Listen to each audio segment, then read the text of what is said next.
மக்களுக்காக முதலமைச்சர் போய் ஐயா விஜய் உட்கார்ந்து நேற்று மதிய சாப்பாடு சாப்பிட்டாரு டிஃபன் பாக்ஸ்ல. சாப்பிட்டாரா? அற்புதமான மனித. வாழ்க்கையில எனக்கு ஒரு 58 வயசு ஆகுது.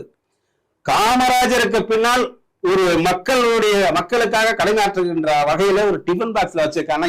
நாடே ஆளுகின்றவனா இருந்தாலும் அந்த 4 சோறு தாண்டா, எதுக்குடா இப்படி கொள்ளையடிச்சு இந்த நாடை சின்னவனமாக்கி இருக்கீங்கிற சிம்பாலிக்க விஜய் அவர்கள் எடுத்து வச்சிருக்காங்க.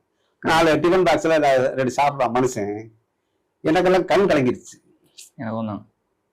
ஏண்டா அவர் நினைச்சிருந்தாருன்னா வாழை இலை போட்டு விதவிதமானதை வச்சு ஒரு சாதாரண சின்ன பங்கனுக்கு போனா கூட அத்தனை வகையான பரிமாற்றங்கள் இருக்கும். ஆமா, ஒரு டிஃபன் பாக்ஸ்ல ஒரு இதை வச்சு சாப்பிடாம பாருங்களேன்.